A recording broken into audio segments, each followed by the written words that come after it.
पिछले वीडियो में international human rights council के संस्थापक श्री शन्नी शाह जी द्वारा हमने जाना कि मानव मात्र के अधिकारों के लिए मानव अधिकार की शुरुआत कैसे हुई, जिसमें हमने जाना कि कैसे 10 दिसंबर को हर मानव के अधिकारों के लिए 30 आर्टिकल बनाए गए, जिसे आज बहुत ही कम लोग होंगे जिनको इसकी पूरी जानकारी होगी और इसको समझना भी हर किसी के लिए संभव नहीं है। इसी कारण आज कई जगह पर लोग अलग अलग तरह से प्रताड़ित किए जा रहे हैं। इसी बात को ध्यान में रखकर इंटरनेशनल ह्यूमन राइट्स काउंसिल के संस्थापक श्री शन्नी शाह जी द्वारा मानव अधिकार के बारे में उन सभी 30 आर्टिकलों को सरल तरीके से समझाने का प्रयास किया है, जिसे हर किसी को समझने में आसानी हो सके और हर कोई अपने साथ साथ हर किसी के मानव अधिकारों की रक्षा कर सके। आइए जाने शन्नी शाह जी द्वारा क्या कहता है हमारा पहला आर्टिकल। पहला आर्टिकल कहता है, सभी मनुष्यों को गौरव और अधिकारों में जन्म से ही स्वतंत्रता और समानता प्राप्त है, जिसके लिए उन्हें बुद्धि और भावना की शक्ति प्राप्त है।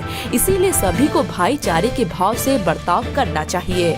नमस्ते साथियों, आज हम दूसरे एपिसोड की तरफ बढ़ते हुए आपको आगे की और जानकारी देना चाहेंगे, जो कि मेरे पहले एपिसोड में मैंने आप लोगों को कहा था 30 आर्टिकल के बारे में। तो उस आर्टिकल के बारे में मैं आपको समझाना चाहूँगा कि आर्टिकल पहला जो है कि all human beings are born equal, free in dignity and rights.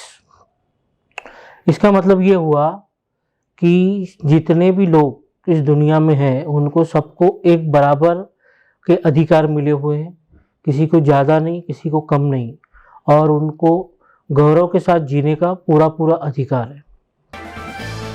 अगला है हमारा दूसरा आर्टिकल। हमारा दूसरा आर्टिकल कहता है कि सभी मनुष्यों को इस घोषणा में सम्मिलित अधिकार और आजादियों को प्राप्त करने का हक है, जिसमें किसी भी प्रकार की संपत्ति हो, किसी देश या समाज विशेष में जन्म, जाति, वर्णन, लिंग, भाषा, धर्म, राजनीति या अन्य किसी भी प्रकार की विचार प्रणाली हो या फिर किसी भी प्रकार की मर्यादा हो, इनमें से किसी को भी लेकर भेदभाव का विचार व्यवहार नहीं किया जा सकता। इसके अलावा चाहे कोई देश या प्रदेश हो जिसमें वह देश स्वतंत्र हो, संरक्षित हो, स्वशासन रहित हो या परिमित प्रभुसत्ता वाला हो, इन सभी परिस्थितियों में भी वह देश अंतर्राष्ट्रीय स्थिति के आधार पर वहां के लोगों के साथ कोई भी भेदभाव नहीं कर सकता। आर्टिकल दूसरे पे आऊंगा मैं। आर्टिकल दूसरा है freedom from discrimination such as race, colour, sex, language, religion और अदर ऑप्शन।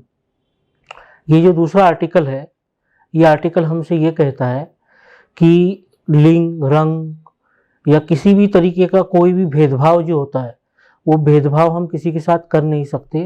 सब लोग दुनिया में एक बराबर है। तो ऐसे बहुत से हम लोग काम करते वक्त बहुत से चीज़ें देखते हैं कि लोग कुछ न कुछ चीज़ों में भेदभाव करते हैं या अपने तरीके से, जैसे हमारे देश में बहुत पुरानी एक प्रक्रिया थी जो आज भी कुछ गाँवों में मौजूद है, ऊंच नीच की।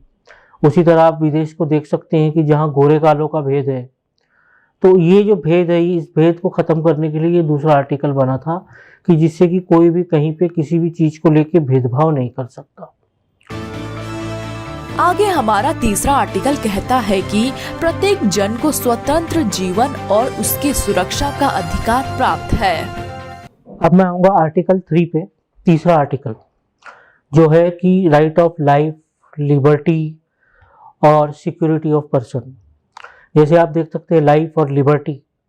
लाइफ यानी जो हमारे मूलभूत अधिकार, एक जीवन में जीने के लिए जो अधिकार मिलने चाहिए, लाइट, हवा, पानी, बिजली, ये सब चीज़ें जो है जो एक आम जीवन को जिंदा रखती है, इस चीज़ों पे कोई कहीं पे रोक नहीं लगा सकता, कोई प्रतिबंध नहीं लगा सकता। जैसे हमने पुराने इतिहास की कहानियों में देखा था कि कुछ राजा पानी पे लोगों की प्रतिबंध लगा देते थे। उसी तरीके से अलग अलग लोग अलग अलग चीज़ों पे पुराने ज़माने में किसी न किसी चीज़ पे प्रतिबंध लगा देते थे।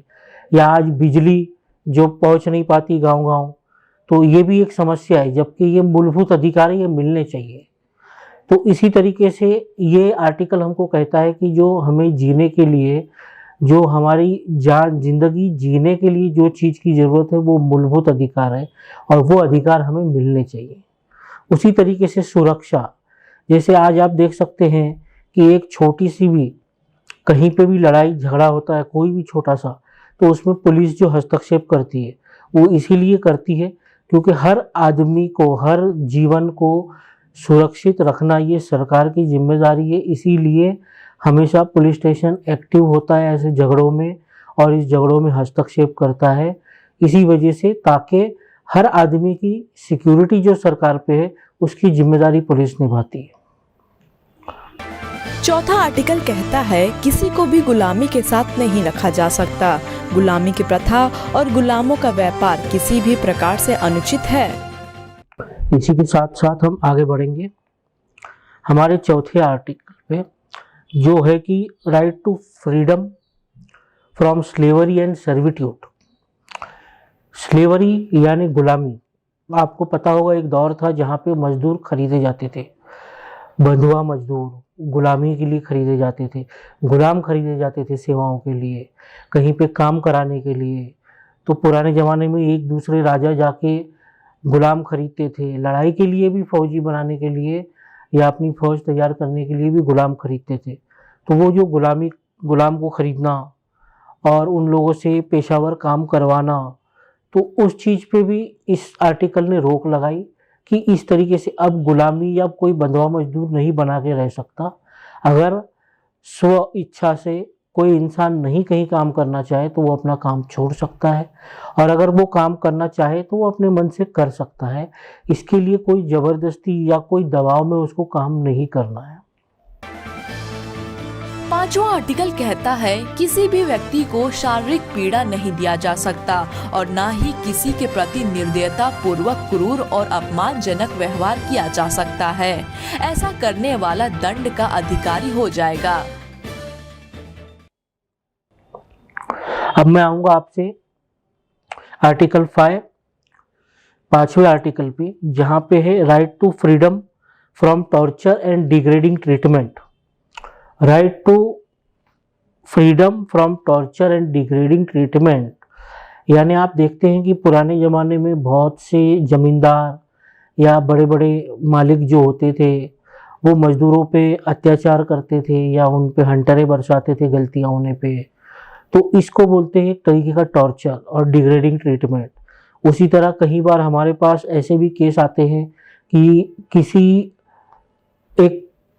किसी के साथ भी, मतलब एक आम तौर पे अगर आप देखा जाए तो कोई भी एक इंसान दूसरे इंसान पे किसी भी तरीके की जोर जबरदस्ती या उसको टॉर्चर नहीं कर सकता, मेंटली टॉर्चर भी नहीं कर सकता, या डिग्रेडिंग ट्रीटमेंट यानी मारा पीटी नहीं कर सकता। अगर वो आपके पास आज मजदूर है, वो काम कर रहा है, तो बहुत बार हम देखते हैं उससे गलती हो जाती है तो मालिक फटाक से कान के नीचे उसके लगा देता है। तो वो चीज़ें, उस चीज़ों को रोकने के लिए, क्योंकि किसी इंसान को किसी दूसरे व्यक्ति को मारने का कोई अधिकार नहीं है, इसलिए वो अगर स्व इच्छा से नौकरी करता है तो अच्छी बात है, स्व इच्छा से नहीं करता है तो उसका छुटकारा मिले। तो इसी तरीके से डिग्रेडिंग ट्रीटमेंट और टॉर्चर ये भी उसके ऊपर नहीं होना चाहिए, ये उसको मूलभूत अधिकार मिले हैं। इसलिए अगर आपको कभी ऐसी कठिनाई हो, अगर इंसान से काम ना हो पाए, तो उसको निकाल देना ज़्यादा अच्छा है। उसके ऊपर दूसरी कोई कार्रवाई करना या जोर जबरदस्ती, कोई नहीं देख रहा है मैंने मार दिया, तो ये एक गलत है और ये कहीं ना कहीं एक मानवाधिकार का हनन हुआ।